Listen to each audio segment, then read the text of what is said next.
Sometimes the people who are supposed to love you most are the ones who hurt you deepest. Clara knew that pain when her own family threw her out, calling her broken and worthless because she couldn't bear a child. They sent her away with nothing, just a small trunk and a heart full of shame. She wandered west into the mountains, lost and alone. Then a quiet mountain man named Elias found her collapsed near his cabin. He took her in, gave her shelter and kindness she'd forgotten existed. In just 3 days, something happened between them that changed everything. Weeks later, Clara discovered she was carrying his child. The family that called her infertile would soon learn the truth, but would they let her keep the life she'd finally found? Before we continue, tell us where you're tuning in from. And if this story touches you, subscribe, because tomorrow I've saved something extra special for you. Clara Hartwell had been born into privilege in the frontier town of Silver Trail, where her father Edmund owned the largest mercantile and held considerable sway over local affairs. The Hartwells were considered quality folk, educated, refined, with Eastern manners that set them apart from the rougher elements that populated the Montana Territory in 1873. Their home stood 3 stories tall on Main Street, painted white with green shutters, a piano in the parlor, and real glass in every window. Clara's mother, Josephine, had been a schoolteacher before marriage, and she'd raised her 3 daughters with an emphasis on proper behavior, needlework, and the kind of accomplishments that would secure good matches. Clara had been the middle daughter, quieter than her elder sister Margaret, but more spirited than young Beatrice. She'd had a laugh that came easy in those days, and she'd spent her girlhood reading every book she could get her hands on, much to her mother's dismay. "Men don't want a wife who knows more than they do," Josephine would warn, but Clara couldn't help herself. The worlds contained in those pages felt bigger and more honest than the narrow life prescribed for women in Silver Trail. At 19, Clara had been introduced to Thomas Hadley, whose father owned a successful freight company with roots throughout the territory. Thomas was 26, handsome in a clean-cut way, and considered the most eligible bachelor in 3 counties. The courtship had been brief and formal, chaperoned walks, Sunday dinners, careful conversations about weather and business prospects. Clara had felt neither passion nor particular affection for Thomas, but she'd seen the pride in her father's eyes and heard the excitement in her mother's voice. This was what women did. This was the path to security and respectability.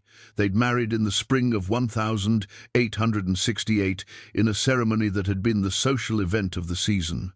Clara wore white silk that her mother had ordered from San Francisco, and the reception had been held in the hotel ballroom with a full orchestra brought in from Helena.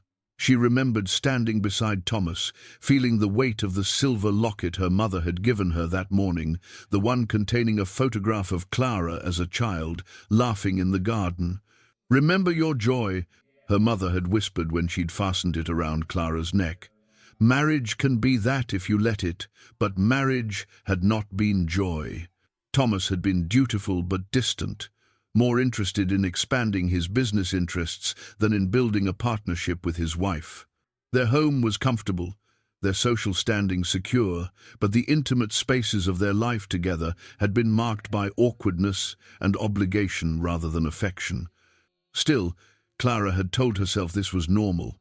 This was what respectable marriages looked like. The first year passed, with everyone anticipating news of a pregnancy. Clara's mother would visit and make hopeful comments about preparing a nursery. Thomas's mother, Constance, a formidable woman who managed the Hadley household affairs with an iron hand, would offer pointed observations about young wives and their duties. By the 2nd year, the comments had taken on an edge of concern. By the 3rd year, they'd become accusations thinly veiled as worry. Clara had consulted doctors, tried every remedy suggested by well-meaning neighbors and church ladies. She'd prayed until her knees ached from kneeling on the hard church floor. She'd drunk bitter teas and submitted to examinations that left her feeling exposed and ashamed. Nothing worked.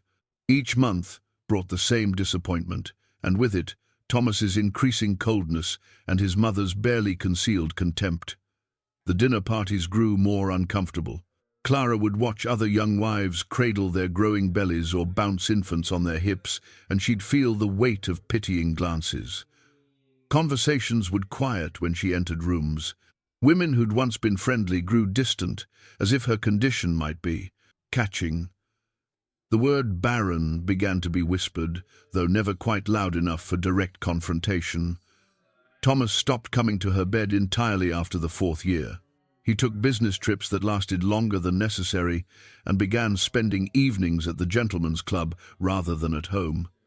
Clara knew there were rumors of other women, but she could hardly blame him. She'd failed at the one essential task a wife had, providing an heir. By the 5th year, the marriage existed only on paper. Thomas was civil but absent. His mother openly expressed disappointment, suggesting more than once that the marriage should be dissolved so Thomas could find a more suitable wife. Clara's own family, once so proud of the match, grew strained in their interactions. Her father would look at her with a mixture of pity and frustration. Her mother's eyes held sadness and something worse, disappointment that her daughter had turned out to be defective.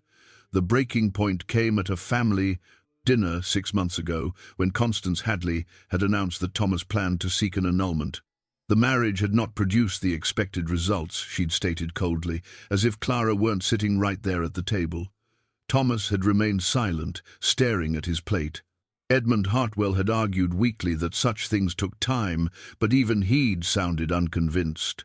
Clara's mother had dabbed at her eyes with a handkerchief, her disappointment written in every line of her face. Clara had sat frozen, the silver locket at her throat feeling like a noose, and realized that no one would defend her. Not her husband, not her parents, not even Margaret, who'd kept her gaze fixed on her wine glass throughout the entire exchange. She was alone, and she was unwanted.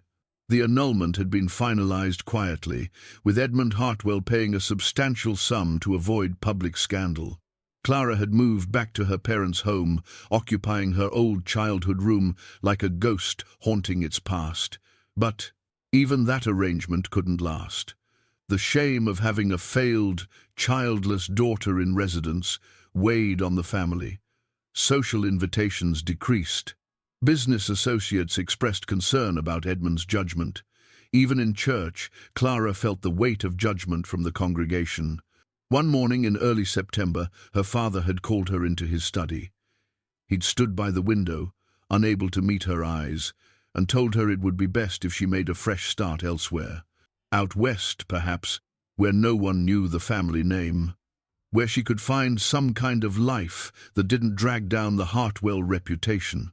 He'd arranged for a small trust that would provide modest income, enough to live quietly if she was careful.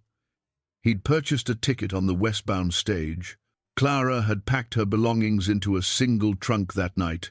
Her few dresses, a handful of books, her mother's locket, and her wedding ring, which she couldn't quite bring herself to leave behind, despite everything it represented. The next morning, she'd left before dawn, without saying goodbye to anyone. Her mother had left an envelope on the hall table containing $20 and a note that said only, "Be well." The stage had carried her west through mountain passes and high desert, through towns that grew smaller and rougher as civilization thinned. She'd gotten off in a place called Timber Ridge, intending to find work as a seamstress or perhaps a teacher. But the matron who ran the boarding house had taken one look at Clara's face and history and declared she had no rooms available. The general store owner had listened to her inquire about work and then suggested she try the next town over, as they had no need for help. Clara had realized, standing in the dusty street with her trunk at her feet, that even here her shame preceded her. Small towns talked, word traveled along the stage routes and trading paths. She was the barren Hartwell girl, the one who couldn't give her husband a child, the one whose family had paid to make her go away. She'd spent her remaining money on supplies and started walking northwest toward the deeper mountains, where maps grew vague and towns disappeared entirely. If she couldn't find a place in civilization, perhaps she could disappear into the wilderness. Perhaps she could simply cease to exist, and everyone would be better for it. That had been 3 weeks ago. 3 weeks of walking until her feet bled through her boots. 3 weeks of sleeping beneath pine trees and rationing dried meat and hardtack. 3 weeks of moving forward because going back was impossible, and stopping meant giving up entirely. The snow had started falling 2 days ago, light at first, then heavier as Clara climbed higher into the mountains. She'd long since left any semblance of a trail, following instead the general direction of a creek that wound between stands of pine and aspen. Her supplies had run out yesterday, the last of the dried meat gone, the hardtack reduced to crumbs at the bottom of her bag. The cold had settled into her bones, making each step an exercise in determination. She should have been afraid. Perhaps she had been, at first, but somewhere along those endless miles, fear had given way to a kind of numb acceptance. If she died out here, at least it would be on her own terms. At least she wouldn't have to see the disappointment in anyone's eyes again. The trading post appeared through the snow like a mirage. At first, Clara thought she was imagining it a low building constructed of logs, smoke rising from a stone chimney, a few smaller structures clustered nearby. She stumbled forward, her vision blurring at the edges, her legs barely supporting her weight. There were voices somewhere, the sound of horses, the smell of wood smoke, and something cooking that made her empty stomach clench. She made it to within 50 yards of the post before her legs gave out entirely. The snow felt almost warm as she collapsed into it, her trunk tumbling from her numb fingers. She thought she should get up, should call for help, but the effort seemed impossible. Her eyes closed, despite her best intentions. The darkness that claimed her was almost a relief. When awareness returned, it came in fragments. Warmth first, blessed warmth seeping into her frozen limbs, the crackle of a fire, the smell of coffee and something else, something savory that made her mouth water, a rough wool blanket tucked around her shoulders, and a presence nearby, solid and quiet. Clara forced her eyes open. She was inside a cabin, small but well built, lying on a bed near a stone fireplace where flames danced and popped. The room was simple, a table and 2 chairs, shelves lined with supplies, furs hanging from pegs on the wall, a rifle mounted above the door. Everything spoke of careful order and self-sufficiency. Easy now. The voice was deep, measured, with a gentleness that surprised her. You're safe. Clara turned her head and saw him for the first time. He sat in one of the chairs he'd pulled near the bed, his large frame somehow conveying patience rather than threat. He was perhaps in his mid-30s, with dark hair that fell past his collar and a beard that couldn't quite hide a face that might have been called handsome in a rugged, weathered way. His eyes were what caught her attention, most brown and steady, with a directness that suggested he didn't waste time on deception. Where? Clara's voice came out as a rasp, her throat raw. My cabin, about a mile north of Brennan's trading post, found you in the snow. He reached for a cup on the small table beside him and held it out to her. Water first. Slow sips. Clara struggled to sit up, and he moved to help her without asking permission, one hand steadying her back while the other guided the cup to her lips. The water was cold and perfect, and she had to force herself not to gulp it down. When she'd had enough, he set the cup aside and settled back in his chair, giving her space. "Thank you," Clara managed. "I didn't mean to. I wasn't trying to impose. Didn't look like you were trying to do much of anything except freeze to death." His tone was matter of fact rather than judgmental. "How long you been walking?" "I don't know. Weeks, maybe. I lost track." He nodded slowly, his gaze taking in her worn dress, her too thin frame, the evidence of hard travel. "Running from something or toward something?" The question was asked without prying, as if he'd let her keep her secrets if she chose. That small kindness undid something in Clara's chest. "Away," she said quietly. "Just away." "Fair enough." He stood, moving to the fireplace where a pot hung on a hook over the flames. "Got some stew here. You should eat, build your strength back up. Then we'll figure out what comes next." "I don't have money to pay you," Clara said, the admission bringing a fresh wave of shame. "My supplies, my trunk It brought it in. It's by the door." He ladled stew into a wooden bowl and brought it to her, along with a spoon and a thick slice of bread. "Eat first. We'll talk after."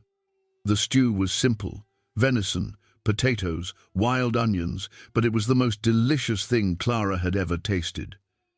She ate slowly, aware of his presence, but not oppressed by it.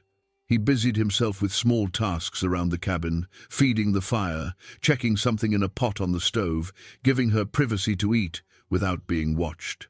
When she'd finished, he took the bowl and refilled it without comment, bringing it back to her. "More. You need it." Clara accepted the second helping, marveling at this strange situation. A man she didn't know, alone in the wilderness, and yet she felt safer than she had in months. Years, perhaps. "What's your name?" she asked between spoonfuls. "Elias Ward." He settled back into his chair, a cup of coffee in his large hands. "You?" "Clara Hartwell." "Well, Clara." She couldn't quite bring herself to use her married name, and her maiden name felt like a lie, given how thoroughly the Hartwells had disowned her. Just Clara works fine. Elias took a sip of his coffee, his eyes on the fire rather than on her. "You planning to head back to civilization once you're stronger, or you got somewhere else in mind?" The question hung in the air between them. Clara set down the empty bowl and pulled the blanket tighter around her shoulders. "I don't know," she admitted. "I don't have anywhere to go back to. And I don't have anywhere to go forward to either." Elias was quiet for a long moment, and Clara had the sense he was weighing something carefully. "You can stay here a few days," he finally said. "Rest up, get some food in you, figure out your next move. I don't mind the company, and winter's coming on hard. Wouldn't sit right with me, sending you back out there before you're ready." Clara felt tears prick at her eyes, the first real tears she'd allowed herself in weeks. "Why would you help me? You don't know anything about me." "Know enough," Elias said simply. "Know you're running from something that hurt you bad. Know you're about half dead from exposure and hunger. Know you're alone." He met her eyes then, and she saw something in his gaze that spoke of recognition. "I know what it's like to want to disappear into these mountains. Did it myself, 8 years back." "What were you running from?" "War, mostly. The things I saw, the things I did. Came back from Appomattox and couldn't settle. Couldn't be around people anymore. Headed west and kept going until I found a place where the noise in my head got quieter." He gestured around the cabin. "Built this. Hunt and trap for a living. Trade furs and meat down at Brennan's Post. It's a simple life, but it's honest, and it's mine." Clara understood that in a way she couldn't have explained, the need for a life that belonged to you alone, free from the weight of others' expectations and judgments. "I won't be a burden," she said quietly. "I can work, I can cook, clean, mend. I'm not helpless. I ran out of options. Everyone runs out of options sometimes." Elias stood and moved to a chest in the corner, pulling out what looked like a folded quilt. "You rest now. We'll talk more in the morning. I'll make up a pallet by the fire." "You don't have to. This is your bed." "I can't.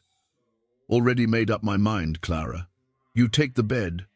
I've slept on harder surfaces than a cabin floor." His tone brooked no argument, but it was gentle rather than commanding. Clara sank back against the pillow, exhaustion pulling at her despite the rest she'd already had. "Elias," she said as he began arranging the blankets near the hearth, "thank you, truly." He glanced at her, and something in his expression softened. "Get some sleep. Morning comes early in the mountains." She closed her eyes, listening to the crackle of the fire and the quiet sounds of Elias settling in. For the night, for the first time in longer than she could remember, Clara felt safe, not judged, not measured, not found wanting, just safe. The snow continued to fall outside, blanketing the world in white silence. Inside the small cabin, two damaged souls had found unexpected shelter not just from the storm, but from the harsh judgments of the world they'd left behind. Clara's last thought before sleep claimed her was that perhaps running away had actually been running toward something after all. She just hadn't known it yet. Over the next 2 days, a rhythm established itself in the cabin. Elias would rise before dawn, stoke the fire, and prepare coffee while Clara slept. When she woke, there would be breakfast, usually pan bread and bacon, sometimes eggs from the small henhouse he kept near the cabin. He'd go about his work, checking his trap lines, chopping wood, repairing equipment, while Clara rested and gradually regained her strength. But she couldn't remain idle for long. It wasn't in her nature, and besides, she needed to feel useful. On the second morning, she insisted on cleaning the breakfast dishes. By afternoon, she'd swept the cabin floor and organized the shelves with his tacit permission. Elias watched her work with something that might have been amusement in his eyes, but said nothing to stop her. That evening, she cooked supper while he worked on mending a leather harness near the fire. The domesticity of it struck them both, the easy companionship, the shared space, the absence of strain or performance. When they sat down to eat the venison steaks and fried potatoes she'd prepared, Elias ate with genuine appreciation. "Been a long time since someone cooked for me," he said, using bread to soak up the last of the pan drippings. "Forgotten what it's like. Been a long time since I cooked for someone who actually seemed to enjoy it," Clara replied, surprised by her own honesty. They talked that night, slowly and carefully, each offering small pieces of their stories. Elias spoke of growing up in Ohio, of enlisting young and seeing too much death, of coming home to find his parents both gone and his sweetheart married to someone else. Clara shared carefully edited pieces of her own past, the arranged marriage, the failure to conceive, the exile from her family. She didn't mention names or places, and Elias didn't ask for them. "They were wrong about you," he said when she'd finished, his voice carrying absolute certainty. "Whatever they said, whatever they made you believe, they were wrong." Clara's throat tightened. "You don't know that. You don't know me." "Know enough," Elias said for the second time since they'd met. "Know you're strong enough to walk alone through a mountain winter. Know you're brave enough to keep going when you had every reason to give up. Know you're kind and capable and worth more than whatever judgment was passed on you." The words settled into Clara's chest like warmth, spreading from the fire. No one had spoken to her with such simple conviction in years. No one had looked at her and seen value rather than deficiency. "I don't know how to repay you for your kindness," she said softly. "Don't need repayment. Just need you to stop looking at yourself through their eyes and start seeing what's actually there." He stood, stretching his tall frame. "You can stay as long as you need to. No conditions, no expectations. Just stay." That night, lying in the darkness while the fire burned low and Elias's breathing deepened into sleep, Clara made a decision. She would stay a while longer, not because she had nowhere else to go, but because for the first time in her life, she'd found a place where she was accepted exactly as she was. She touched the silver locket at her throat, remembering her mother's words from her wedding day, "Remember your joy." She'd thought joy was lost to her forever, but perhaps in this small cabin in the wilderness, with this quiet, kind man who asked for nothing but offered everything, she might find a different kind of joy altogether. The thought should have frightened her. Instead, it felt like the first real hope she'd known in 5 long years. The morning after the storm dawned crystalline, and still, the world outside transformed into something from a fairy tale. Sunlight blazed off the fresh snow, so bright it hurt to look at directly. Clara woke in Elias's arms, wrapped in quilts, the cabin warm from the fire he must have stoked during the night without waking her. For a moment, she lay perfectly still, afraid that moving might shatter the peace she felt. Elias's breathing was deep, and even against her hair, one arm draped protectively over her waist. This was what it should have felt like, she thought. This ease, this rightness, this sense of being exactly where she belonged. Elias stirred, his arm tightening briefly before he seemed to realize she was awake. "Morning," he murmured, his voice still rough with sleep. "Good morning." Clara turned in his embrace to face him, studying his features in the early light. Without the careful distance he usually maintained, he looked younger, more at peace. "Any regrets?" "Not a one," he said immediately. "You?" "None." And it was true. For the first time in her adult life, Clara had chosen something purely for herself, and she felt no shame in it. Whatever consequences might come, this moment was hers. They rose eventually, moving around each other with a new kind of awareness. The domesticity of the morning routine, making coffee, preparing breakfast, stoking the fire, took on a different quality now. Every accidental touch carried meaning, every shared glance held promise. Over breakfast, they talked about practical matters. The snow had stopped, but it would take time for the paths to be passable again. Elias needed to check his trap lines, to dig out the henhouse, to ensure the winter stores were secure. Clara insisted on helping, and after some initial resistance, he agreed to teach her what she'd need to know. They spent the morning working side by side in the brilliant cold. Elias showed Clara how to read the snow for animal tracks, how to check traps without disturbing the sets, how to move through drifts without exhausting herself. She was a quick study, and he found himself impressed by her determination and lack of complaint despite the harsh conditions. "You're tougher than you look," he said as they worked to dig out the path to the woodshed. "Had to be," Clara replied, driving her shovel into the snow. "Just never knew it until recently." By midday, they'd cleared the essential paths and checked the near trap line. One trap held a fat rabbit, which Elias dispatched quickly and humanely before adding it to his pack. As they walked back to the cabin, he found himself explaining things he'd never bothered to articulate before: the patterns of the seasons, the signs that predicted weather, changes, the delicate balance of the mountain ecosystem. "Why are you telling me all this?" Clara asked at one point, genuine curiosity in her voice. Elias stopped walking, considering the question. "Because I want you to know it," he said finally. "Want you to be able to survive out here if you need to. And because," he hesitated, then pushed forward, "because I'm hoping you'll stay, not just for a few more days, really stay." Clara's breath caught. "Elias, I know it's fast," he continued. "No, we barely know each other by normal standards, but nothing about either of our lives has been normal, has it? You walked into my world half dead and completely lost, and somehow you made it feel less empty. Made me remember what it's like to want something besides just the next sunrise." He turned to face her fully, his expression earnest. "Stay, Clara. Not because you have nowhere else to go, but because you want to be here, with me." The enormity of what he was offering settled over Clara like the snow around them, pure, clean, covering everything that had come before. A life built on her own terms, with a man who saw her worth without conditions.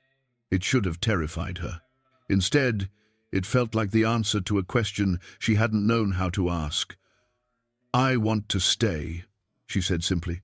"I don't know what that looks like or how we make it work, but yes, I want to stay." Elias's smile transformed his entire face. He pulled her close, kissing her thoroughly despite the cold and the awkwardness of their heavy coats. When they finally continued back to the cabin, they walked closer together, his arm around her shoulders, her arm around his waist. Two people who'd found each other in the wilderness and decided to build something from the fragments of their broken pasts. That afternoon, Elias insisted they make a trip to the trading post.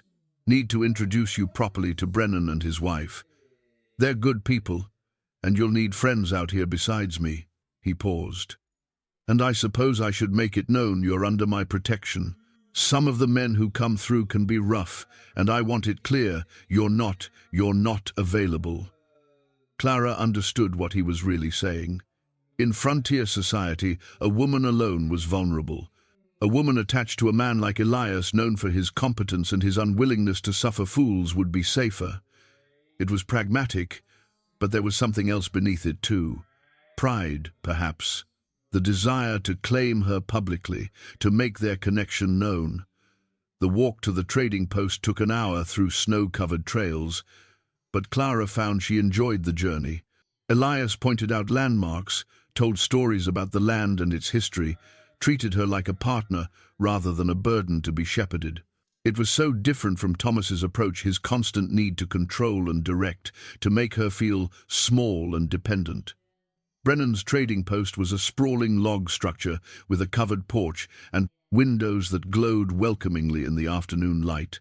Smoke rose from its chimney, and Clara could hear voices inside as they approached. Elias took her hand as they climbed the steps, a simple gesture that felt monumental. Inside, the post was warm and crowded with goods, barrels of flour and sugar, coils of rope, traps and tools hanging from the walls, furs stacked in bundles, jars of preserved goods lining shelves. A pot-bellied stove radiated heat in the center of the space, and around it sat 3 men playing cards. Behind the counter stood a man in his 50s, with a weathered face and kind eyes. Brennan himself, Clara assumed. Beside him, a woman of similar age, with grey-streaked hair and a no-nonsense expression, looked up as they entered. "Ward," Brennan called out in greeting. "Wondered if we'd see you after that storm. And who's this?" Elias kept hold of Clara's hand as he made the introductions. "John, Mary, this is Clara. She'll be staying with me." The weight of that simple statement hung in the air. Mary Brennan's sharp eyes took in their joined hands. The protective way Elias stood close to Clara, the color in Clara's cheeks. A smile tugged at the older woman's lips. "Will she now? Well, come here, girl, let me get a look at you." Clara stepped forward, releasing Elias's hand reluctantly, and found herself subjected to a thorough examination by Mary Brennan. The older woman's gaze was assessing but not unkind, taking in everything from Clara's worn but well-made dress to the calluses forming on her hands from work. "You're the one Ward pulled out of the snow a few days back," Mary said finally. "Heard about it from one of the trappers. Said you were half dead." "I was," Clara admitted. "Elias saved my life. That what he did?" Mary's eyes flicked between them, understanding dawning. "Well then, lucky for both of you, I'd say. Ward here's been alone too long, and you look like you could use some kindness." She moved around the counter and took Clara's hands in her own work-roughened ones. "You're welcome here, Clara. This can be a hard country for a woman alone, but you won't be alone. I'll see to that." The unexpected kindness brought tears to Clara's eyes. "Thank you," she managed. I'm grateful. Nothing to be grateful for. Women look out for each other out here. Have to." Mary released her hands and turned to Elias. "You treating her right, Ward?" "Doing my best," Elias said, a hint of amusement in his voice. "See that you keep doing it." Mary's tone was stern, but her eyes were warm. "Now, what can we do for you? Need supplies?" They spent the next hour at the post, purchasing coffee and flour, dried beans and sugar, needles and thread. Clara noticed that Mary included small gifts with their goods, a bar of lavender soap, a packet of chamomile tea, a new comb. "For settling in," she said firmly when Clara tried to refuse. One of the card players, a grizzled trapper named Hoskins, studied Clara with open curiosity. "You're a long way from civilization, miss. What brings a lady like you to these parts?" "Same thing that brings most people," Clara said evenly. "A need for a fresh start. Running from something? Walking towards something," she corrected, her voice firm. Elias's hand found hers again, a silent show of support.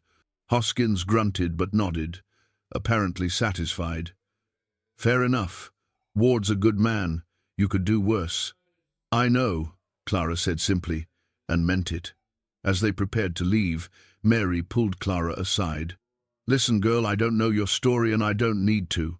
But if you ever need anything, someone to talk to, help with woman matters, anything at all, you come to me. Understand?" Clara understood more than Mary probably realized, the offer of friendship, of support, of a lifeline in this harsh country. "Thank you," she said again, and this time the tears that threatened were ones of gratitude rather than grief. Walking back to the cabin, in the fading afternoon light, Clara felt something shift in her chest. She wasn't just surviving anymore. She was beginning to build a life, a real life, with connections and purpose and hope. The mountains that had seemed like a place to disappear now felt like a place to be found. 4 weeks had passed since Clara first opened her eyes in Elias's cabin, and autumn had fully surrendered to winter. The days had fallen into a rhythm that felt as natural as breathing, waking together, working side by side, sharing meals and stories, and the quiet comfort of companionship. Clara had never known that life could feel this way, so simple and yet so full. She was hanging laundry near the stove one afternoon when Elias returned from the trading post with more than just supplies. His expression was troubled as he entered, and Clara felt a chill that had nothing to do with the winter cold. "What is it?" she asked, setting down the shirt she'd been folding. Elias set his pack on the table and pulled out an envelope, its paper fine and sealed with red wax bearing a crest. Clara recognized immediately the Hartwell family seal. Her stomach dropped. "Brennan said this came on the stage 3 days ago. Been holding it, waiting for me to come in." Elias held it out to her, his expression concerned. "It's addressed to you. Someone knew to send it to the trading post." Clara took the letter with trembling hands, staring at the elegant script of her name, Miss Clara Hartwell, care of Brennan's trading post. Not Mrs. Thomas Hadley. They'd stripped her of even that small claim to respectability. "Do you want privacy?" Elias asked gently. "No. Stay." Clara needed his solid presence as she broke the seal and unfolded the thick paper. The handwriting was her sister Margaret's, and just seeing those familiar loops and curves made Clara's chest ache.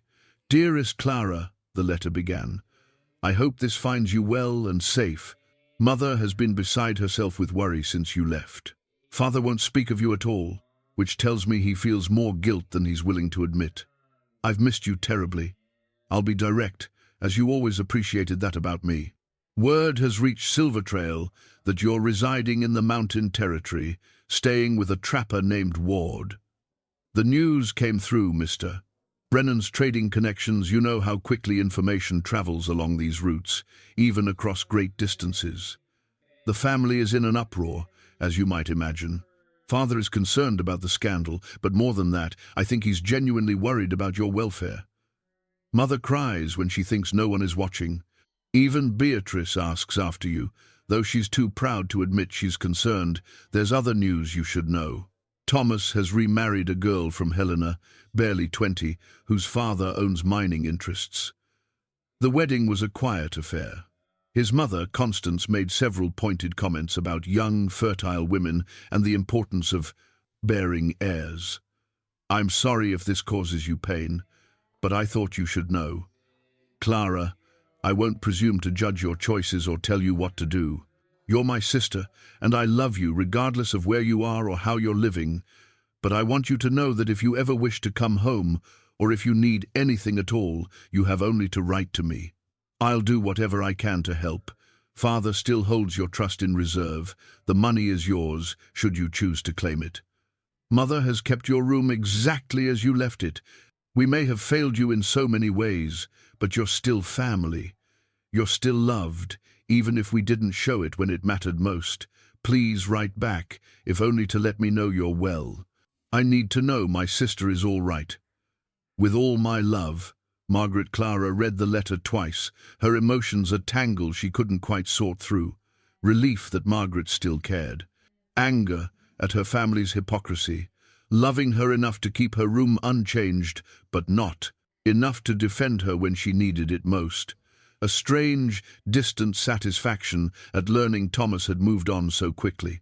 And underneath it all, a surprising lack of longing for the life she'd left behind. "Bad news?" Elias asked quietly. I'm not sure. Clara set the letter down and moved to the window, staring out at the snow-covered landscape. My sister, she tracked me down somehow. Says the family wants me to know I'm still welcome to come home, or at least that I can claim the money my father set aside for me. Do you want to go back? The question was asked without pressure, but Clara heard the tension beneath it. She turned to face Elias, seeing the carefully controlled fear in his eyes, the fear that she might choose her old life over this new one, that what they'd built together might not be enough to compete with family and respectability and the comforts of civilization. No, she said firmly, crossing the space between them. Elias, no. That life, it nearly killed me. Slowly, piece by piece, it stripped away everything I was until I didn't even recognize myself anymore. I don't want to go back to being that person. But they're your family, Elias said.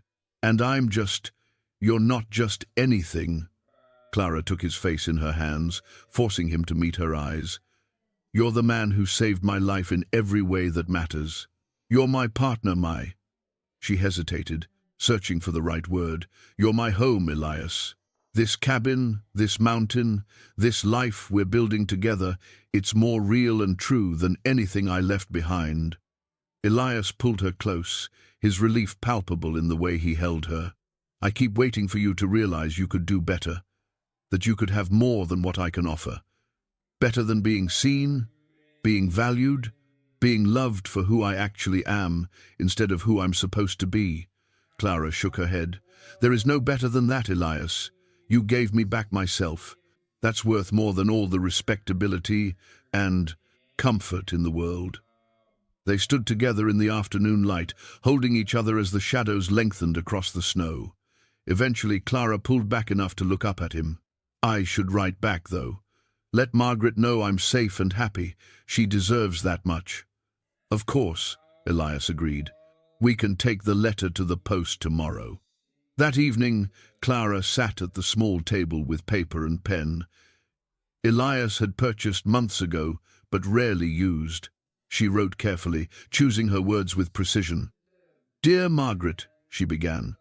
Thank you for your letter.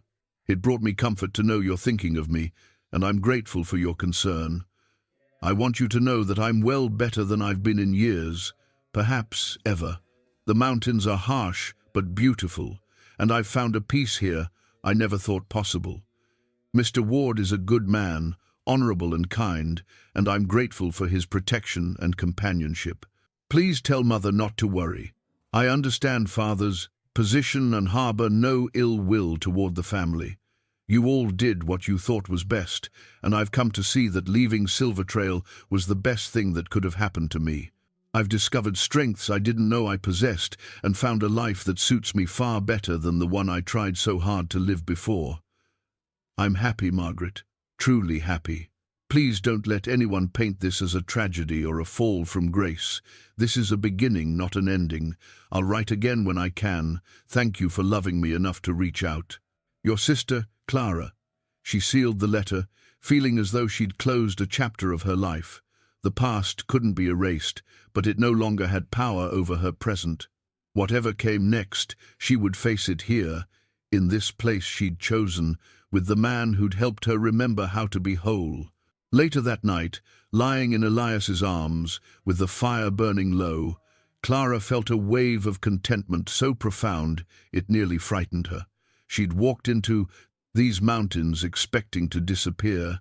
Instead, she'd found herself. And more than that, she'd found a future worth fighting for. She just didn't know yet that the fight would come sooner than she imagined, or that the life growing inside her would change everything forever. 6 weeks after arriving at Elias's cabin, Clara woke one morning with a strange certainty that something had changed. At first, she couldn't identify what felt different. The cabin was the same, Elias breathing steadily beside her, the morning light slanting through the windows in familiar patterns. But her body felt foreign somehow, as if it were keeping secrets from her mind. Over the next few days, the subtle signs became impossible to ignore, a tenderness in her breasts that made even the touch of fabric uncomfortable. a persistent queasiness that struck without warning, usually in the mornings, but sometimes lingering throughout the day. A bone-deep exhaustion that no amount of sleep seemed to cure. And, most tellingly, though she barely dared to acknowledge it, the absence of her monthly courses, now a full week overdue. Clara tried to dismiss each symptom individually. Stress could cause delayed cycles. The unfamiliar diet might explain the nausea. The exhaustion could simply be her body still recovering from her ordeal. But together, the signs pointed to something she'd been told was impossible, something that 5 years of trying and failing had convinced her she'd never experience. She said nothing to Elias, not wanting to voice the possibility aloud until she was certain. The fear of being wrong, of getting her hopes up only to be disappointed again, was paralyzing. But another fear lurked beneath that one. If she was right, if the impossible had somehow happened, what would it mean? Would Elias feel trapped? Would he regret taking her in? Their relationship was so new, their life together still being negotiated. A child would change everything. 2 weeks after the first stirrings of suspicion, Clara made the decision to visit Mary Brennan. The older woman had proved to be exactly the friend she'd promised, warm, practical, and discreet. If anyone could help Clara understand what was happening to her body, it would be Mary. She told Elias she wanted to visit Mary for tea and women's company, which was true enough even if it wasn't the whole truth. He seemed pleased that she was forming connections beyond just him, and he walked her to the trading post before heading out to check his northern trapline. Mary took one look at Clara's face and ushered her into the private quarters behind the store. "Sit," she ordered, putting the kettle on. "Now, tell me what's troubling you." The whole story came spilling out, the symptoms, the timing, the absolute impossibility of it all, given what Clara had been told about herself for 5 long years. Mary listened without interrupting, her expression growing more knowing with each detail. When Clara finished, Mary set down her cup and looked at her directly. "How many weeks has it been since your last courses?" 6, maybe 7. I wasn't keeping careful track after I left home. "And you've been intimate with Ward?" Clara felt her cheeks heat, but nodded. "Yes, since the first week I was here." "Then it's not impossible at all, girl. In fact, I'd say it's damn near certain." Mary rose and moved to a cabinet, pulling out a small tin decorated with herbs. "This is yarrow and raspberry leaf. Ancient remedy for confirming what we both already know. We'll make a tea, and if you can't stomach it without retching, well, that'll tell us what we need to know." Clara's hands shook as she watched Mary prepare the brew. The smell hit her before she even lifted the cup to her lips, sharp, bitter, distinctly medicinal. Her stomach roiled immediately, and she barely made it to the basin before losing her breakfast. Mary's hand was gentle on her back as Clara heaved. "There's your answer, the second," older woman said softly. "You're with child, Clara." "No doubt about it." Clara sank to the floor, her back against the wall, tears streaming down her face. "But they said everyone said I was barren. 5 years, Mary. 5 years of trying and failing and being told there was something wrong with me, that I was broken." "You were never broken," Mary said firmly, settling beside her on the floor with a grunt. "Just badly matched, I'd wager. Sometimes it takes the right man, the right circumstances. Or maybe," she paused delicately, "maybe your first husband was the one with the problem and you bore the blame for it." The possibility had never occurred to Clara, and yet it made a terrible sense. Thomas had remarried quickly, but there'd been no announcement of a pregnancy yet. What if the fault had never been hers at all? What if she'd been branded defective, exiled, shamed, all for something that wasn't her failure? "I don't know what to do," Clara whispered. "Elias and we haven't talked about the future. Not really. This is all so new. What if he doesn't want—" "That man looks at you like you hung the moon," Mary interrupted. "I've known Ward for 8 years, and I've never seen him let anyone close. Then you showed up, and suddenly he's making trips to town just to buy you lavender soap and hair ribbons. He's not going to run, girl. If anything, he'll probably build a cradle before you can blink." Clara laughed, despite her tears. "You really think so?" "I know so." Mary hauled herself up and offered Clara a hand. "Now, you need to tell him. Soon.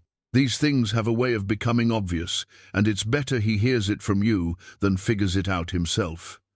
Clara accepted the help up, her mind racing. A baby. She was going to have a baby.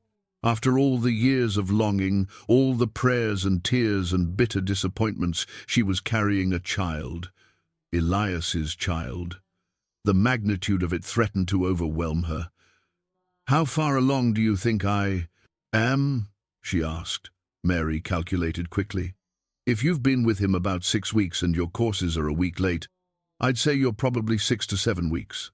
Still early, but far enough along that the sickness confirms it.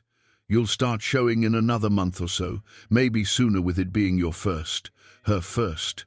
Clara pressed a hand to her still flat stomach, trying to imagine the life growing there. A tiny person, half her and half Elias, already taking shape in the darkness of her womb. The miracle of it stole her breath. Mary provided her with ginger root for the nausea and raspberry leaf tea to support the pregnancy, along with firm instructions to eat well, rest often, and avoid heavy lifting. "And tell Ward," she added as Clara prepared to leave. "Today, Clara, don't let fear keep you silent." The walk back to the cabin seemed both too long and too short. Clara's mind spun with 1,000 different ways to break the news, 1,000 possible reactions. What if Elias felt trapped? What if he regretted their intimacy? What if she stopped herself? Elias wasn't Thomas. He wasn't her father or her mother or any of the people who'd found her wanting. He'd looked at her with clear eyes from the beginning and chosen her anyway. She had to trust that he'd meet this news with the same steady strength he brought to everything else. The cabin was empty when she arrived, but Clara could see fresh tracks leading from the woodshed. Elias was working nearby. She put the kettle on and tried to calm her racing heart, rehearsing and discarding a dozen different opening lines. He found her standing at the window 20 minutes later, staring out at the snow-covered pines without really seeing them. "Clara?" His voice held immediate concern. "What's wrong? Is everything all right?" Clara turned to face him, and whatever he saw in her expression made him cross the cabin in 3 long strides. "Talk to me," he said, his hands gentle on her shoulders. "Whatever it is, we'll handle it together. I'm pregnant." The words came out in a rush, too blunt, too stark. "I'm carrying your child, Elias. I know we haven't. I know this is fast and we didn't plan it, but Mary confirmed it, and I don't know what to think or how to feel, because they told me it was impossible. They said I couldn't, but I am. And I just." Elias's hands tightened on her shoulders, his eyes searching her face with an intensity that made her breath catch. "Say that again." Slowly this time. "I'm pregnant," Clara repeated, her voice steadier. "About 6 weeks along, Mary thinks. I'm going to have a baby." The smile that broke across Elias's face was like sunrise after a long night, slow, brilliant, transformative. "A baby," he breathed. "Clara, you're really—" He seemed unable to finish a sentence, his usual composure completely shattered. "You're not upset?" Clara asked, needing to hear it clearly. "Upset?" Elias laughed, the sound rusty but genuine. "Clara, He shook his head, wonder written in every line of his face. "They told you that you couldn't. For years they made you believe you were broken. And now," his hand came to rest gently on her stomach, "now you're carrying my child. Our child. How could I possibly be upset about that?" The tears Clara had been holding back spilled over. "I was so afraid you'd feel trapped, or that you'd think I planned this to stop." Elias pulled her close, his voice fierce. "I don't feel trapped. I feel grateful. Blessed. Like maybe all the broken pieces of my life led me exactly where I needed to be." He pulled back enough to cup her face, his thumbs brushing away her tears. "Marry me, Clara. Make this official. Let me be your husband and our child's father in every way that matters. We barely know each other," Clara protested weakly, even as her heart soared at the proposal. "I know enough," Elias said, echoing the words that had become a refrain between. "No, you're brave and strong and true. No, you make me want to be better than I was. No, I don't want to spend another day without you in my life." His expression grew serious. "I'm not offering because I think I should, or because of the baby. I'm offering because I love you, Clara. Have since that first morning when you woke up in my bed looking lost and fierce and entirely yourself. Marry me." "Yes," Clara said, the word barely a whisper. "Yes, I'll marry you." Elias kissed her then, deeply and thoroughly, his hands gentle on her back, as if she'd suddenly become fragile. When they finally parted, both were smiling through their tears. "We'll go to the post tomorrow," Elias said, already planning. "Get married proper, with witnesses. Then we'll need to prepare. Build a cradle, get supplies for the baby. God, Clara, we're going to have a baby." They spent the evening making plans, their voices quiet but excited, hands frequently finding her stomach as if to confirm the life growing there. Clara felt lighter than she had in years, the weight of shame and failure finally lifting. She wasn't broken. She'd never been broken. She'd just been waiting for this, for Elias, for this cabin, for this new life taking shape inside her. That night, as they lay together in the darkness, Elias's hand resting on her belly, Clara thought about her family back in Silver Trail. They'd called her worthless, barren, a shame upon the family name. Soon they'd hear the news that the daughter they'd exiled was expecting a child. The vindication should have felt sweet, but instead, Clara just felt a profound sense of rightness. This baby wasn't about proving anyone wrong. This baby was simply about love and new beginnings, and the future she and Elias were building together. "What are you thinking?" Elias murmured in the darkness. "That I'm happy," Clara said simply. "For the first time in my adult life, I'm truly, completely happy." Elias pressed a kiss to her temple. "Get used to it," he said, "because I plan to keep you that way for as long as we both shall live." And in that moment, Clara believed him. 2 months had passed since Clara discovered she was pregnant, and the mountains had settled into the deep cold of January. She was 3.5 months along now, her condition no longer a secret but a visible fact that drew warm smiles from Mary Brennan and respectful nods from the men at the trading post. Clara Ward, as she was now known, wore her pregnancy with a quiet pride that would have astonished the girl who'd left Silver Trail in shame. The marriage ceremony had been simple but meaningful, performed by a traveling minister who made his circuit through the mountain settlements every few months. Mary and John Brennan had stood as witnesses, and Elias had produced a simple gold band that had belonged to his mother. Clara had removed her old wedding ring, the one from Thomas, and buried it deep in the snow behind the cabin. She wore Elias's ring now, and it felt right in a way the first one never had. Life had taken on new patterns. Elias worked shorter trap lines now, never venturing far enough from the cabin to be gone more than a few hours. He'd begun construction on a cradle, working by lamplight in the evenings, while Clara sewed tiny clothes from fabric. Mary had helped her select. They talked endlessly about names and possibilities, making plans for a future that felt solid and real. Then the messenger arrived. It was a bitter afternoon in late January when a rider came to the trading post asking after Clara Ward, formerly Clara Hartwell. John Brennan sent word to the cabin immediately, his message terse and concerning family business. "Come quick!" Elias and Clara made the trip to the post in tense silence, both understanding that whatever news had reached them from Silver Trail wouldn't be simple.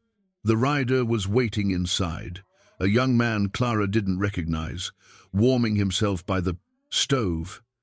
He stood when they entered, pulling an envelope from his coat. "Mrs. Ward," he asked, and Clara nodded. "I've been paid to deliver this and wait for a response, if you're willing to give one." The envelope was heavy paper, expensive, with her father's handwriting on the outside, Mrs. Clara Ward, Mountain Territory. The use of her married name surprised her. She broke the seal with trembling fingers, aware of Elias standing close beside her, Mary and John Brennan watching with concern. The letter was brief, her father's normally steady script showing signs of agitation in the irregular slant of the letters. "Clara, word has reached us that you have married and are expecting a child. I will not ask how this information traveled so quickly through trading channels frontier. Gossip is apparently more efficient than telegraph lines. Your mother is beside herself. Margaret is confused and hurt that you didn't inform the family directly. The entire town is talking, and the Hadley family has made several pointed comments about timing and propriety that I will not repeat here. I write not to judge, but to inform you of our intentions. Your brother James and I will be departing Silver Trail within the week, weather permitting. We intend to visit you, assess your situation, and discuss your future. A woman in your condition should be with family, properly situated, with access to doctors and the comforts befitting her station. We will arrive at Brennan's trading post by the first week of February. I trust you will make yourself available to meet with us." Your father, Edmund Hartwell Clara, read the letter twice, her hands shaking so badly that Elias gently took the paper from her and read it himself. His expression darkened with each line. "Assess your situation," he read aloud, his voice tight with anger, "as if you're a piece of property to be inspected." "They're coming here," Clara said, her voice barely above a whisper. "They want to take me back. I know they do. This talk of doctors and comfort, they think I'm making a mistake." They think wrong," Elias said firmly. He turned to the messenger. "You can tell Mr. Hartwell that his daughter is well cared for, married legal and proper, and has no intention of leaving her home. Her husband will be present for any discussion he wishes to have." The messenger shifted uncomfortably. "Sir, I was paid to deliver the letter and bring back a response if offered. I don't want any part of family business beyond that." "Then tell them she received the letter," Elias said curtly. "That's response enough." After the messenger departed, Clara sank into a chair, her hand instinctively moving to her stomach, where the baby was just beginning to show. "They'll try to take me back," she said again. "My father can be very persuasive when he wants something. And if he's bringing James, they can try all they want," Elias said, kneeling in front of her chair so their eyes were level. "But you're my wife now, legally, morally, and in every way that matters. They have no claim on you, and they certainly have no claim on our child." Mary Brennan crossed the room and laid a hand on Clara's shoulder. "Ward's right. You're a married woman. Your father can't force you to do anything, and if he tries—" Her expression hardened. "Well, he'll find that mountain folk take care of their own. You're one of us now, Clara." John Brennan nodded his agreement. "We'll spread the word. Make sure folks know you're under Ward's protection, and that any interference with that will be met with resistance.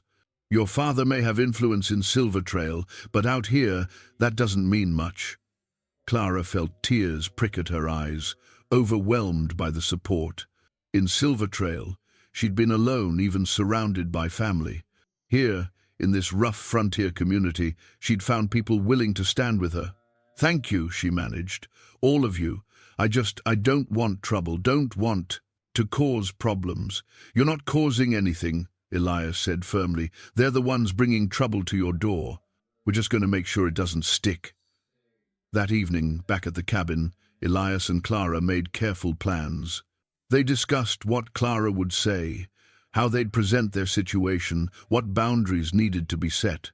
Elias was adamant that Clara wouldn't face her father alone, and she was grateful for his steady presence. "What if they offer money?" Clara asked at one point. "My father has means. He might try to buy you off, convince you to—" "Clara." Elias took her hands in his. There's no amount of money in the world that would make me give you up. You understand that? You and this baby, you're my family now. That's not negotiable. They talked late into the night, preparing for every scenario they could imagine. But beneath the practical planning, Clara felt the old fears stirring. What if her family was right? What if she was being selfish, choosing her own happiness over the material advantages they could provide? What if their child would be better off with the Hartwell name and fortune behind it? Elias seemed to sense her doubts. "Tell me what you're thinking," he said, as they lay in the darkness. "I'm thinking that I love you, and I love this life we're building. But I'm also thinking about our child growing up in a one-room cabin versus growing up with every advantage my family's money could provide. Is it selfish to choose this? To choose us? Is it selfish to choose honesty over pretense? Love over convenience? Real family over one based on obligation and judgment?" Elias's voice was gentle but firm. "Clara, our child won't grow up with a silver spoon, but they'll grow up knowing they're loved without condition. They'll learn to be strong and self-sufficient. They'll see their mother stand up for what she believes in, and their father work hard to provide. Those are advantages money can't buy." "You really believe that?" "I know it. I grew up poor, Clara. My parents worked a small farm in Ohio, barely scraping by. But I never doubted I was loved, never questioned my worth. That foundation carried me through war and loss, and years alone in these mountains. Your family's money couldn't do that for you, could it? All their wealth and position, and you still ended up believing you were broken." Clara absorbed his words, feeling their truth settle into her bones. "You're right," she said quietly. "I don't want our child growing up the way I did, measured by impossible standards, valued only for what they can provide to the family reputation." "Then we stand firm," Elias said, "together. When your father comes, we face him as a united front.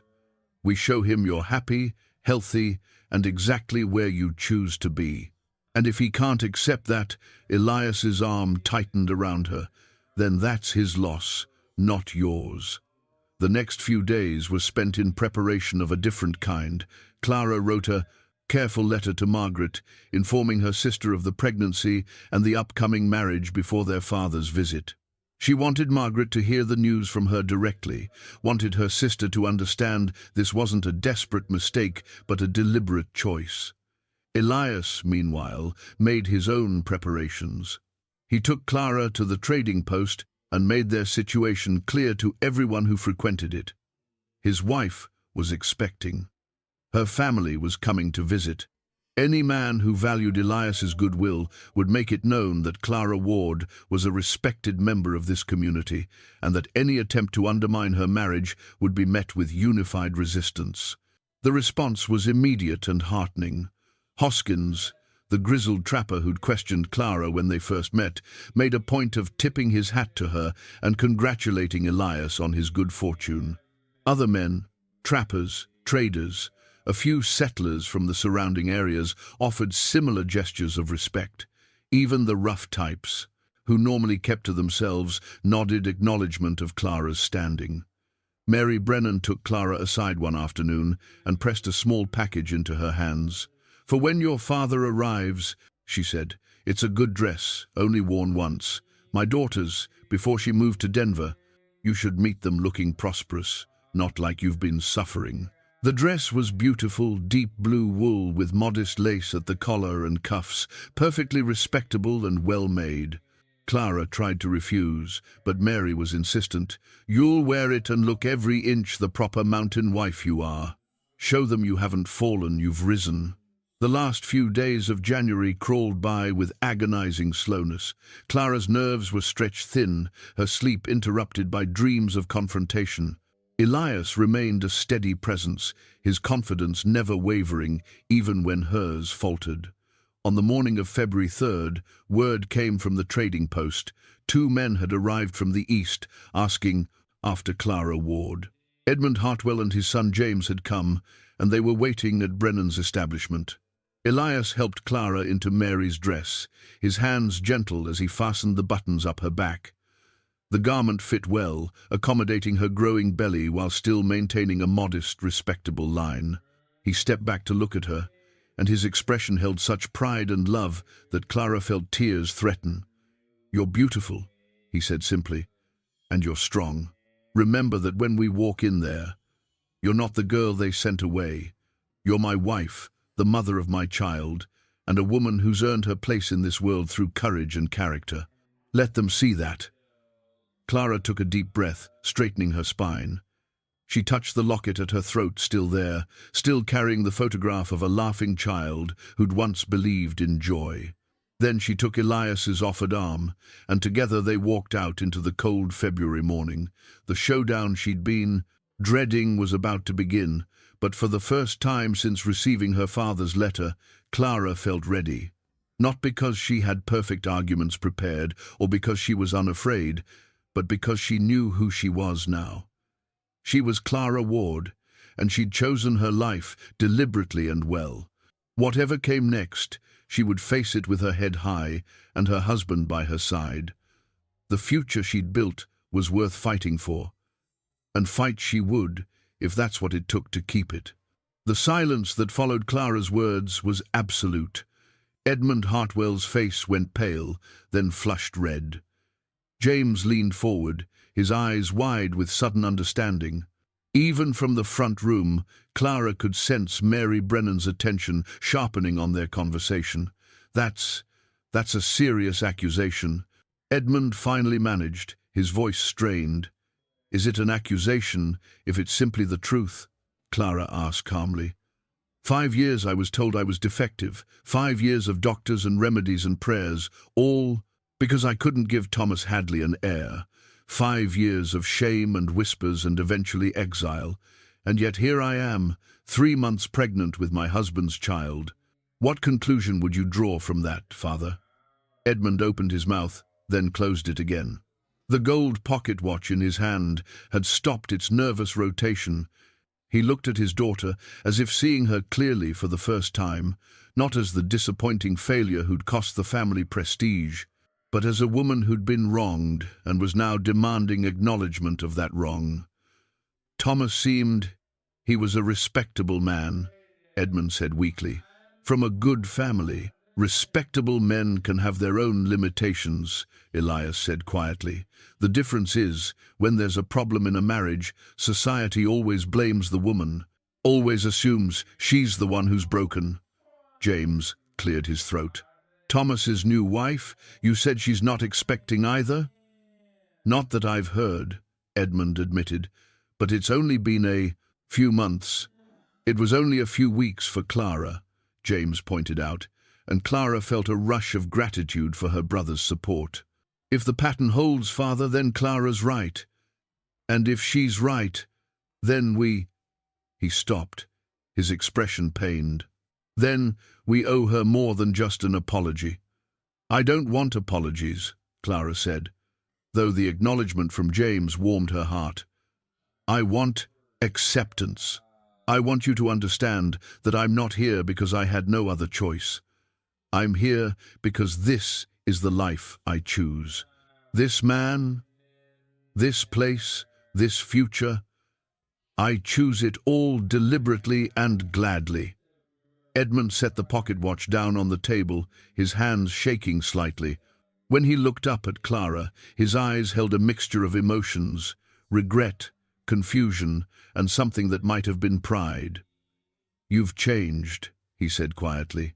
When you left Silver Trail, you were broken, isn't the right word, but diminished, smaller than you should have been. Now you sit here, defending your choices, standing up to me, looking more like your mother did when I first met her than you ever did at home. Because now, I'm allowed to be myself, Clara said simply. Without judgment, without impossible expectations, without constantly being measured against standards I could never meet. I wanted what was best for you, Edmund said, and for the first time, his voice held genuine emotion rather than formal concern. Your mother and I both did. The marriage to Thomas seemed like security, like a good future. It was a good future for the Hartwell reputation, Clara corrected gently. But it was killing me slowly, Father. Every day I stayed in that marriage, I became less of myself. Coming here, being with Elias, it saved my life in every way that matters. Edmund looked at Elias for a long moment, his gaze assessing. You love my daughter? More than my own life, Elias answered without hesitation. She's made me remember what it means to be fully human, to want more than just survival. I'll spend the rest of my days making sure she never doubts her worth again. And you'll provide for her? For the child? I'll provide everything I have. It won't be the life of comfort she had in Silver Trail, but it'll be honest and true. And she'll never be made to feel less than she is. Edmund absorbed this, his fingers drumming once on the table, another nervous gesture Clara remembered from childhood. Finally, he reached into his coat and pulled out an envelope, sliding it across the table to Clara. Your trust fund, he said quietly. The money I set aside when you left. I've had it converted to bank drafts that can be cashed anywhere. It's yours, Clara. No conditions, no strings. Whether you use it to build a better home, to ensure the baby has what they need, or whether you burn it in your fireplace, it's yours to decide. Clara stared at the envelope, overwhelmed by the gesture. Father, you were right about one thing, Edmund continued. His voice rough. We failed you. Your mother and I, we let society's judgments become our own. We sent you away rather than standing by you. That money won't undo the damage, but it's something. A starting place for making amends, if you'll allow it. Clara picked up the envelope with trembling hands, but rather than opening it, she set it beside her. Thank you, she said quietly. This means more than you know. But Father, I want you to understand I don't need the money to be happy. I'm already happy. It helps, but it doesn't change anything fundamental. I understand. Edmund stood, and James followed suit. We should go. We've taken enough of your time, and we have a long journey back. Wait. Clara stood as well, moving around the table.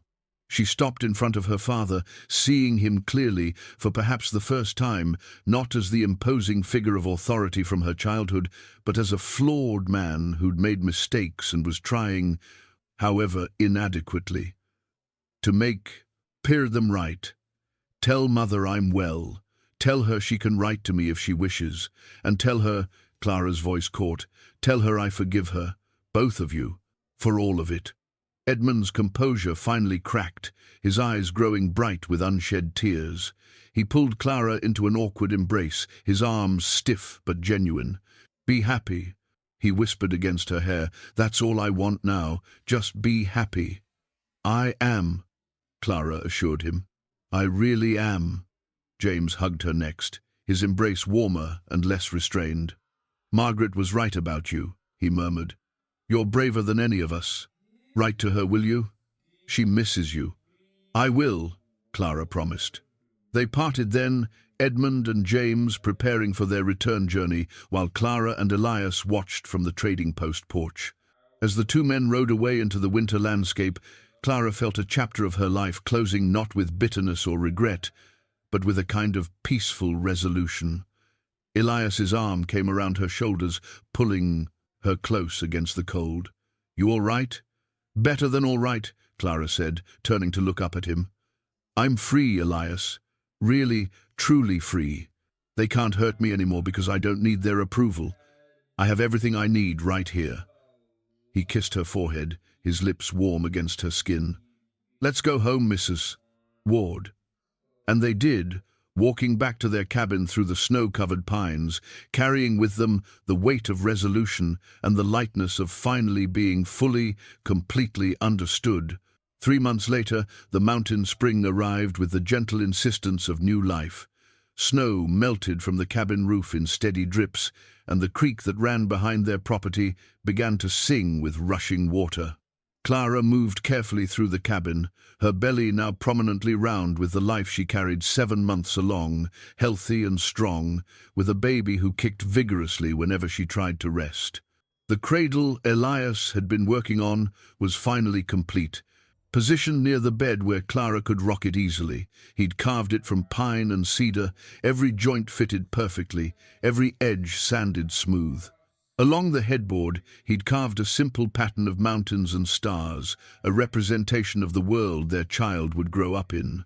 It was the most beautiful thing Clara had ever seen, made more precious by the hours of patient work it represented. She stood at the window now, watching Elias work in the yard.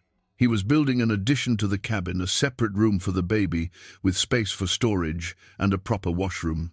The money from her father's trust had made it possible, allowing them to purchase better materials and hire occasional help from the settlement. But Elias did most of the work himself, refusing to let anyone else build the walls that would shelter his family. The sound of horses approaching pulled Clara's attention from her husband. A familiar wagon was making its way up the path, Mary Brennan making one of her frequent visits to check on Clara's progress. But there was someone with her this time, a figure Clara recognized with a jolt of emotion. Margaret. Clara moved as quickly as her ungainly body allowed, reaching the door just as the wagon pulled up. Her sister climbed down with Mary's help, looking around at the mountain landscape with wide eyes before her gaze found Clara standing in the doorway. "Surprise!" Margaret said, her voice tentative. I wrote that I was thinking of visiting, but I wasn't sure if you received." The rest of her words were lost as Clara pulled her into an embrace, tears already flowing. "You came," she whispered. "You actually came." "Of course I came," Margaret said, hugging her back carefully, mindful of the baby between them. "You're my sister, and I've been dying to meet this famous mountain man husband of yours and see if he's really as wonderful as you claim in your letters." Elias had stopped working at the sound of voices, and now he approached with his usual measured pace, wiping sawdust from his hands. Clara made the introductions, watching as her sister and her husband sized each other up. "Thank you," Margaret said simply, extending her hand. "For taking care of my sister, for giving her what we couldn't, acceptance and love without conditions." Elias shook her hand, his expression softening. "She's easy to love. And she's given me far more than I've given her." They spent the afternoon together, the four of them sitting on the porch as the spring sun warmed the world. Margaret brought news from Silver Trail. Their mother sent her love and hoped Clara would write more often. Thomas's new marriage remained childless, a fact that had caused considerable gossip. The Hadley family had quietly revised their narrative about Clara's departure, now suggesting the marriage had simply been incompatible, which is the politest way of admitting they were wrong without actually admitting it, Margaret said, with uncharacteristic bitterness. "But at least they've stopped the cruel talk. Father made it clear that anyone who spoke ill of you would find themselves unwelcome in Hartwell business dealings." "He didn't have to do that," Clara said, surprised. "He wanted to. I think seeing you happy, seeing that you'd built a real life here, it changed something for him. He talks about you differently now, with pride, not shame." Margaret reached over and squeezed Clara's hand. "We all do. What you did, Clara, choosing yourself, walking away from everything for a chance at happiness, it was the bravest thing any of us have ever done." The words settled into Clara's heart like seeds finding soil. She'd spent so long believing she was the family disappointment, the broken daughter who'd failed at the one thing expected of her. To hear Margaret speak of her choices with admiration rather than pity felt like a final piece of healing falling into place. That evening, after Mary and Margaret had left to stay at the trading post for the night, Clara and Elias sat together in the twilight, watching stars emerge in the darkening sky. His hand rested on her belly, feeling the baby move beneath his palm. "Do you ever regret it?" Clara asked quietly. "Taking me in that day? Your life was simple before I showed up half frozen and desperate." "Simple isn't the same as good," Elias replied. I was surviving before you came, but I wasn't really living. You gave me that back, the ability to feel something beyond just getting through the day. He turned to look at her, his expression tender in the fading light. No regrets, Clara. Not one. Not even when the baby keeps us up all night crying? Especially not then, Elias said, smiling. I'll walk the floor with our child and be grateful for every sleepless moment. Grateful that you trusted me enough to build this life together. Clara leaned into his warmth, feeling the baby kick again, as if in agreement with its father. She thought about the girl she'd been when she left. Silver Trail, broken, ashamed, convinced of her own worthlessness. And she thought about the woman she'd become, strong, loved, carrying new life and new hope. The mountains stretched out before them, purple shadows against the darkening sky. Somewhere in the valley below, a wolf called to its pack. The creek sang its endless song behind the cabin. And inside Clara, their child moved and grew, a testament to the truth she'd finally learned. She'd never been broken. She'd never been less than she should be. She'd simply been waiting for the right place, the right person, the right moment to bloom into who she was always meant to become. Elias, she said softly, what should we name the baby? He was quiet for a moment, considering. For a boy, what about Hope? It's usually a girl's name. But I like the meaning, because that's what you brought me, what we're giving each other and this child. And for a girl, Joy, Elias said without hesitation, because that's what you helped me remember, that life can hold more than just endurance. It can hold real, genuine joy. Clara smiled, tears sliding down her cheeks as she touched the locket at her throat, her mother's gift, reminding her to remember her joy. Hope or joy, she repeated. Perfect names for a new beginning. They sat together as night fell completely, two souls who'd found each other in the wilderness and built something beautiful from their broken pieces. The cabin behind them was small but warm, filled with love and laughter and the promise of new life.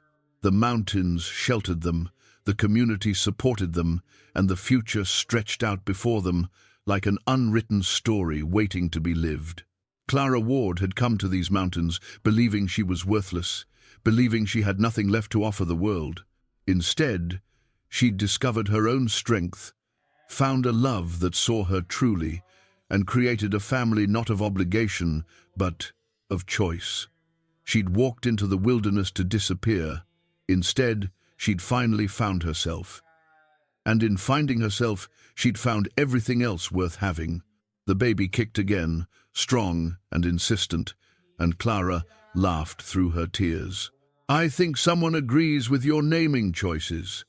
Smart kid, Elias said, pressing a kiss to her temple, takes after the mother. And there, in the fading light of a mountain spring evening, with her husband's arms around her and her child moving within her, Clara knew with absolute certainty that she was exactly where she belonged. Not despite the hardship that had brought her here, but because of it. Every painful step of her journey had led her home, to this place, to this man, to this life she'd chosen and this family she was creating. To the simple, profound truth that love, real love, the kind that saw you clearly and valued you completely, was worth more than all the respectability and comfort in the world. She was Clara Ward. Now, wife and soon-to-be mother, mountain woman and survivor, no longer measured by what she couldn't do but celebrated for who she was. And she was, finally and forever, enough, more than enough. She was whole.